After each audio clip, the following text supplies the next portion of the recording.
Okay, so guys, നമ്മൾ ചെയ്യാൻ നിങ്ങൾ തമ്മിൽ കണ്ട പോലെ Poco C3 എന്ന സ്മാർട്ട് ഫോണിന്റെ ഒരു റിവ്യൂ ആണ്. സോ ചെറിയൊരു റിവ്യൂ ആണ്. അതിന്റെ കൂടെ തന്നെ അതിന്റെ ഒരു ചെറിയ കമ്പാരിസൺ Realme C11 ചെയ്യുന്നുണ്ട്.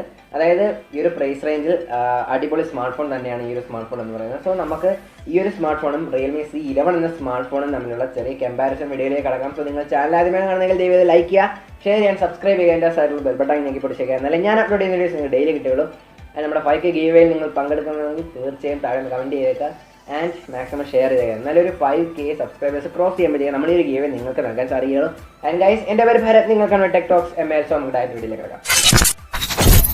ഓക്കെ, സോ ഗൈസ്, നമ്മൾ ഈ ഒരു സ്മാർട്ട് ഫോണിൻ്റെ ഫുൾ റിവ്യൂയിലേക്ക് കിടക്കുമ്പോഴത്തേക്ക് ആദ്യം തന്നെ ഈ സ്മാർട്ട് ഫോണിൻ്റെ ഒരു ഡിസൈനാണ്. സോ C11 എന്ന സ്മാർട്ട് ഫോണിൻ്റെ ഫുൾ സ്പെസിഫിക്കേഷൻസ് നമ്മൾ നേരത്തെ ഒരു വീഡിയോ ഡെഡിക്കേറ്റ് ആയിട്ട് ചെയ്തിട്ടുണ്ട്. അതിൻ്റെ ലിങ്ക് ഞാൻ താഴെ കൊടുത്തേക്കാം, താല്പര്യമുള്ളവർ പോയെന്ന് കണ്ടേക്കാം. സോ നമ്മുടെ സ്മാർട്ട് ഫോണിൻ്റെ ഫുൾ ഡിസൈനിലേക്ക് കിടക്കുമ്പോഴത്തേക്ക് നമ്മൾ സ്ഥിരം M2ലും M2 Proയിലൊക്കെ കണ്ട പോലെ ഒരു ഡ്യുവൽ ടോൺ ഫിനിഷാണ് ഈ ഒരു സ്മാർട്ട് ഫോണിന് വരുന്നത്. സോ ഈ ഒരു സ്മാർട്ട് ഫോണിന് മെയിൻലി 3 കളർ വേരിയൻസ് ആണ് അവൈലബിൾ ആയിട്ടുള്ളത്. അതായത് ആർട്ടിക് ബ്ലൂ, അതുപോലെ തന്നെ lime green and mat black എന്ന് പറയുന്ന 3 കളർ വേരിയൻസ്. അതുപോലെ തന്നെ ഈ ഒരു സ്മാർട്ട് ഫോണിൻ്റെ റേറ്റ് സൈഡിൽ ക്യാമറ മോഡലിലേക്ക് നമ്മൾ കിടക്കുമ്പോഴത്തേക്ക് അവിടെ നമുക്ക് M2 Proയിൽ കണ്ട പോലെയുള്ള ഒരു സിമട്രിക് ആയിട്ടൊരു സ്ക്വയറിഷ് ഡിസൈനാണ് അവിടെ വരുന്നത്. സോ ലെഫ്റ്റ് സൈഡിൽ ടോപ്പിലായിട്ടാണ് അതിന് ക്യാമറ മോഡൽ വരുന്നത്. ട്രിപ്പിൾ റേ ക്യാമറാസ് ആണ് വരുന്നത്. സോ ക്യാമറാസിന് വേണ്ടി നമുക്ക് സ്ഥിരം പറയുന്ന പോലെ ക്യാമറ സെഗ്മെന്റിൽ പറയാം. അതുപോലെ തന്നെ ഈ ഒരു സ്മാർട്ട് ഫോണിൻ്റെ ക്യാമറയുടെ തൊട്ട് താഴെയായിട്ട് പോക്കോൻ്റെ ഒരു വലിയ ബ്രാൻഡിങ് നമുക്ക് അവിടെ കാണാൻ സാധിക്കുന്നത്. അതുപോലെ തന്നെ ഈ ഒരു സ്മാർട്ട് ഫോണിന് ഒരു P2ൻ്റെ നാനോ കോട്ടിംഗ് വരുന്നുണ്ട്. സോ അത്യാവശ്യമായിട്ടുള്ള സ്പ്ലാഷ് പ്രൂഫ് ആയിട്ടൊരു ഡിസൈനാണ് ഇതിൻ്റെ അകത്ത് വരുന്നത്. അതുപോലെ തന്നെ ഈ ഒരു സ്മാർട്ട് ഫോണിൻ്റെ പോർട്സ് ആൻഡ് ബട്ടൺസിലേക്ക് നമ്മൾ വരുമ്പോഴത്തേക്ക് റൈറ്റ് സൈഡിൽ നമുക്ക് വോളിയം റോക്കേഴ്സും തൊട്ട് താഴെയായിട്ട് പവർ ആൻഡ് ലോക്ക് ബട്ടണും കാണാൻ സാധിക്കുന്നുണ്ട്. ലെഫ്റ്റ് സൈഡിൽ നമുക്ക്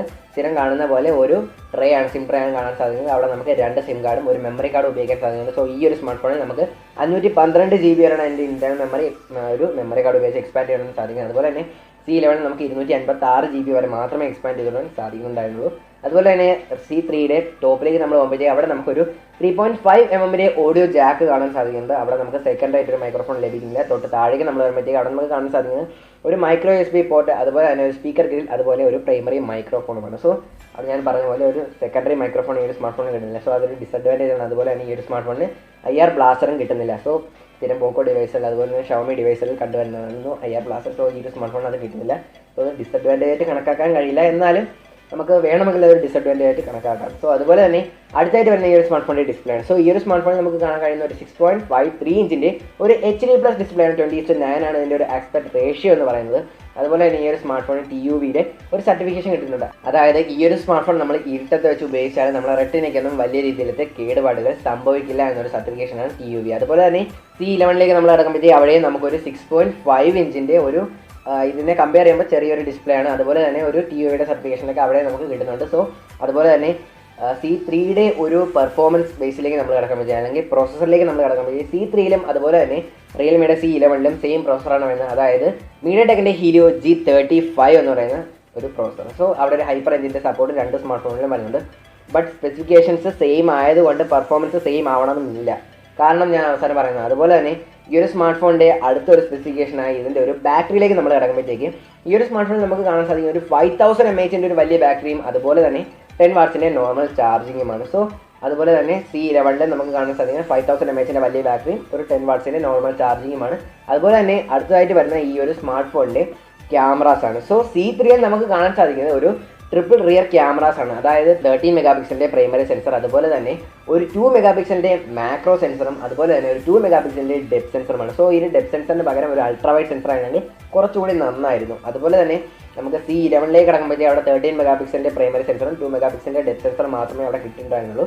സോ ക്യാമറ വെച്ച് നോക്കുകയാണെങ്കിലും നമുക്ക് ഇവിടെ വിജയ് C3 തന്നെയാണ്. അതുപോലെ തന്നെ ഈ 2 സ്മാർട്ട് ഫോണുകൾക്കും നമുക്ക് കിട്ടുന്നത് 5 മെഗാപിക്സലിൻ്റെ ഫ്രണ്ട് ഫേസിംഗ് ക്യാമറാസ് ആണ്. സോ അത്രയും തന്നെയാണ് ഈ 2 സ്മാർട്ട് ഫോണുകളുടെയും ക്യാമറ ബേസിനെ കുറിച്ച് നമ്മൾ സംസാരിക്കാനുള്ളത്. അതുപോലെ തന്നെ പോക്കോ C3യുടെ ഒരു OSലേക്ക് നമ്മൾ കിടക്കുമ്പോഴത്തേക്ക് Android 10ൽ ബേസ് ചെയ്ത MIUI 12 കസ്റ്റമായിട്ടുള്ള പോക്കോ ലോഞ്ചറുമായിട്ടാണ് ഈ ഒരു സ്മാർട്ട് ഫോൺ വരുന്നത്. സോ ക്ലീൻ ആയിട്ടൊരു OS ആയിരിക്കുമെന്നാണ് പോക്കോ അവകാശപ്പെടുന്നത്. അതുപോലെ തന്നെ ഈ ഒരു സ്മാർട്ട് ഫോണിൻ്റെ അടുത്തൊരു സ്പെസിഫിക്കേഷനായ റാമിലേക്കും പ്രൈസൻസിലേക്കും നമ്മൾ കിടക്കുമ്പോഴത്തേക്ക് C3യിൽ നമുക്ക് കാണാൻ സാധിക്കുന്നത് ഒരു LPDDR 4X റാമും അതുപോലെ തന്നെ EMC ടൈപ്പ് 5.1 സ്റ്റോറേജുമാണ്. സോ ഈ ഒരു സ്മാർട്ട് ഫോണിൻ്റെ ബേസ് വേരിയൻ്റ് ആയിട്ട് വരുന്ന ഒരു 3GB RAM 32GB internal memory variant ഇന്ത്യയിൽ വരുന്ന ഒരു പ്രൈസ് എന്ന് പറയുന്നത് 7499 റുപ്പീസ്. അതുപോലെ തന്നെ 4GB RAM 64GB internal memory variant ഇന്ത്യയിൽ വരുന്ന പ്രൈസ് എന്ന് പറയുന്നത് 8999 റുപ്പീസുമാണ്. സോ ഈ ഒരു സ്മാർട്ട് ഫോൺ പക്ക ഒരു ഈ ഒരു പ്രൈസ് റേഞ്ചിൽ പറ്റിയൊരു സ്മാർട്ട് ഫോൺ തന്നെയാണ്. അതുപോലെ തന്നെ നമ്മുടെ C11ലേക്ക് കിടക്കുകയാണെങ്കിൽ അവിടെ നമുക്ക് കാണാൻ സാധിക്കുന്നത് ഒരു 2 GB RAM 32 GB internal memory variant കഴിയുന്ന ഒരു പ്രൈസ് എന്ന് പറയുന്നത് 7,499 റുപ്പീസാണ്. സോ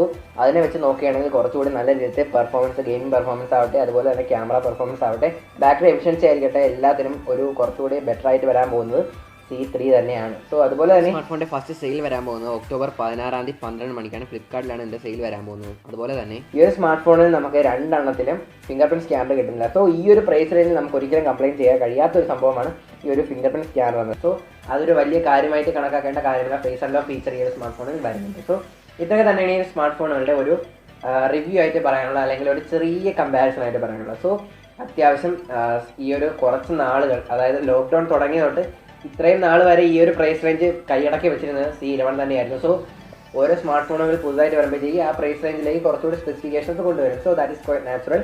സോ തീർച്ചയായും ഈ ഒരു പ്രൈസ് റേഞ്ചിൽ സ്മാർട്ട് ഫോണുകൾ എടുക്കാൻ ഉദ്ദേശിക്കുന്ന ആൾക്കാർ തീർച്ചയായും C3യിലേക്ക് പോകാനാണ് ഞാൻ നിങ്ങൾക്ക് റെക്കമെൻഡ് ചെയ്യുന്നത്. സോ ഗൈസ്, വീഡിയോ ഇന്നത്തേക്ക് ഇത്രയേ ഉള്ളൂ. നിങ്ങൾക്ക് ഇഷ്ടപ്പെടുമെങ്കിൽ തീർച്ചയായും ലൈക്ക് ചെയ്യുക, ഷെയർ ആൻഡ് സബ്സ്ക്രൈബ് ചെയ്യാൻ എൻ്റെ സൈഡിൽ ബെൽ ബട്ടൺ ഞെക്കിപ്പിടിച്ചേക്കുക. എന്നാലും ഞാൻ അപ്ലോഡ് ചെയ്യുന്ന നിങ്ങൾക്ക് ഡെയിലി കിട്ടുകയുള്ളൂ. ഇഷ്ടപ്പെട്ടില്ലെങ്കിൽ തീർച്ചയായും സബ്സ്ക്രൈബ് ചെയ്തേക്കാം. ഓക്കെ, അത് നമ്മുടെ 5K ഗീവ് ഓൺഗോയിങ് ആണ്. താല്പര്യമുള്ളവർ താഴെ കമൻറ്റ് ചെയ്തേക്കാം. സോ ഞാൻ നേരത്തെ പറയുന്ന പോലെ താല്പര്യമുള്ളവരല്ല എല്ലാവരും വന്ന് കമൻറ്റ് ചെയ്തേക്കാം. ആൻഡ് ഈ ഒരു ഗീവ് ആർക്കാണ് വരാൻ പോകുന്നതെന്ന് നിങ്ങളാണ് തീരുമാനിക്കാൻ പോകുന്നത്. So guys, it's me tech talks signing out next video.